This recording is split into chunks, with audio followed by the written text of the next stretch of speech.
Hello friends, নমস্কার। Welcome to my channel laughter triple two. কেমন আছেন বন্ধু? আশা করি সবাই খুব ভালো আছেন এবং সুস্থ আছেন। আপনাদের সবার ভালো লাগা, ভালোবাসা, সুস্থতাকে কাম্য করে প্রত্যেক দিনের মতো আমি আবার চলে এসেছি আপনাদের সামনে একটা নতুন রিডিং নিয়ে। যেটা বলবো সেটা হচ্ছে, আপনাদের অনেকের মনে প্রশ্ন থাকতে পারে যে আপনার ভালোবাসার মানুষ আপনাকে কেন ইগনোর করছে। ওকে, আপনার ভালোবাসার মানুষ, আপনি যাকে প্রচণ্ড ভালোবাসেন, সেটা আপনার ওয়াইফ, সেটা আপনার হাজব্যান্ড, সেটা আপনার ভালো লাভ রিলেশনে আছেন, বয়ফ্রেন্ড গার্লফ্রেন্ড হতে পারে, আপনার এক্সট্রা ম্যারিড অ্যাফেয়ারে আছেন, তাদের জন্য হতে পারে, আপনি আপনার সন্তানের জন্য দেখছেন, হতে পারে আপনি বন্ধুর জন্য দেখছেন, হতে পারে সেম জেন্ডারে যিনি আছেন তিনি আজকে রিডিংটা দেখছেন। তো আপনি আপনার পার্টনারকে নিজে দেখছেন, সে আপনাকে কেন ইগনোর করছে, সে আপনাকে কেন হতে পারে ব্লক করছে, কেন আপনাকে জাস্ট আপনি একটা মেসেজ পাঠালেন দেখছে না, হয়তো অনেক পরে সিন করছে বা সিন করে কোনো রিপ্লাই করছে না, এরকমভাবে আপনাকে ইগনোর করছে। কেন করছে ইগনোরটা? কখনো ভেবেছেন আপনি ইগনোর কেন করছেন?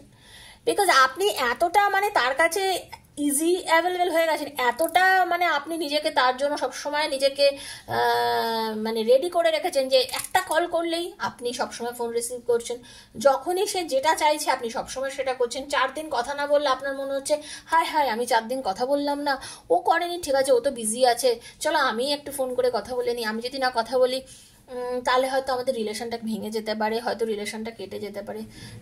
হয়তো মাঝে মাঝে চিন্তা করছেন একটু কথা বলুক, একটু কথা বললেই আমার ভালো লাগছে, ব্যাস আর কিছু চাই না, একটু কথা বলুক। আপনার খালি মনে হচ্ছে এই যে আমি যদি না কথা বলি, ও যদি সম্পর্কটা কেটে দেয়, ও যদি সম্পর্কটা ভেঙে দেয়, তাহলে তো সবই শেষ হয়ে যাবে। কি আছে, আমি নিজে একটু ওর কাছে নত হই না। কিন্তু সেরকম আপনি কিন্তু হয়তো অন্যজনের কাছে প্রচুর মেজাজ দেখান। আপনার মা হয়তো আপনাকে একটা ভালো কথা বলে আপনি তো মেজাজ করে উত্তর দিচ্ছেন, হয়তো আপনার মা আপনাকে ফোন করছে, আপনি সেই ফোনটা রিসিভ করছেন না, এটা আপনিই করছেন আবার হয়তো, বা আপনার বন্ধু ফোন করছে রিসিভ করছেন না। কিন্তু সেই আপনি আপনার পার্টনারের জন্য যে কিনা আপনাকে সেরকমভাবে আপনাকে যোগ্য সম্মান দিচ্ছেন, আপনি তার জন্য পুরো পাগল হয়ে যাচ্ছেন। হচ্ছে তো? আজকে রিডিংটা যারা যারা শুনছেন বলবেন যে হ্যাঁ হচ্ছে দিদি, এটা হয়েছে আমাদের সঙ্গে, একদম হয়েছে। যদি বলতে পারেন বুঝবো যে আপনারা সত্যি আমার ভালো বন্ধু, আমাকে নিজের দিদি মনে করে সব সত্যি কথা বলেছেন, এটা বিশ্বাস করব। কেন করছেন এটা? আপনি কেন এতটা নিজেকে ছোট করছেন? কখনো ভেবে দেখেছেন আপনি যার জন্য নিজেকে এতটা ছোট করছেন, সে যদি আপনাকে সত্যিকারে ভালোবাসতো বা তার যদি মনে হতো এরকমভাবে ব্যবহার করলে আপনি কষ্ট পান, উনি আপনাকে যখন ইগনোর করে তাতে আপনি কষ্ট পান, তাহলে কি সে করতো আপনাকে ইগনোরটা? কিন্তু উনি আপনাকে ইগনোর করেই যাচ্ছে। কারণ উনি জানেন উনি যখনই আপনাকে ডাকবেন আপনি রেডি, আপনি নিজের সমস্ত কাজকর্ম ছেড়ে তার জন্য রেডি, আপনি ওনার কাছে ভীষণ ইজি অ্যাভেলেবেল হয়ে গেছেন, জানেন তো? এতটাও না কারোর জন্য নিজেকে ইজি বানিয়ে নেবেন না, আপনি আজ থেকে, আপনারা যারা রিডিং দিয়েছেন আজ থেকে একদম নিজেকে জাস্ট বন্ধ করে দিন, ইজি হওয়া বন্ধ করে দিন। দরকার নেই সেরকম সম্পর্ক, যে আপনাকে সম্মান করছে না তার সঙ্গে সম্পর্ক রাখার দরকার নেই। দিদি আপনি মুখে মুখে বললেই হয়ে গেল? আরে ভাই আমার কথাটা শুনে দেখুন না, একটু শুনে তো দেখুন না আপনার ফল হয় কিনা। আপনি যোগাযোগ বন্ধ করে দিন, আপনি কথা বলা বন্ধ করে দিন, যোগাযোগ বন্ধ করে দিন, কিছুদিন চুপচাপ থাকুন, 1 মাস 2 মাস 3 মাস 4 মাস, দেখবেন আপনাকে কল করছে, সে আপনাকেই কল করবে। তখন তার মনে হবে যে কি ব্যাপার, যে আমাকে ছাড়া যা চলতোই না 1 নম্বর, সে আমার সাথে যোগাযোগ করছে না, সে আমার সঙ্গে একবার দেখা করছে না, আমার সাথে একবার কথা বলতে চাইছে না, এত পরিবর্তন কি করে হয়ে গেল? তার নিজের ভেতরেই একটা টেনশন কাজ করবে, বুঝতে পেরেছেন? তাই জন্য বলছি নিজের সম্মানটা নিজে দিন, ইগনোর করতে দিন।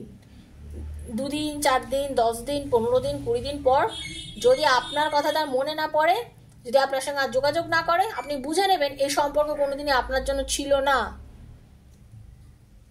আর যদি আপনার মানুষ আপনার হয়ে থাকে, আপনার সাথে সে যোগাযোগ করবে। অপমান করছে তো অপমানটা নিজেই আবার এসে আপনার সাথে কথা বলবে। তো পজিটিভ থাকুন, নিজেকে সরিয়ে নিন, বুকের জ্বালায় কষ্ট পাচ্ছি আর পারছি না এইসব উল্টোপাল্টা না ভেবে, উল্টোপাল্টা চিন্তা ভাবনার থেকে দূরে সরে গিয়ে চেষ্টা করুন দূরে সরে যেতে। ওকে, এটাই আমি বলতে চাইছি আপনাকে যারা রিডিংটা দেখছেন। ওকে বন্ধু, ভীষণ পজিটিভ থাকবেন, পজিটিভিটি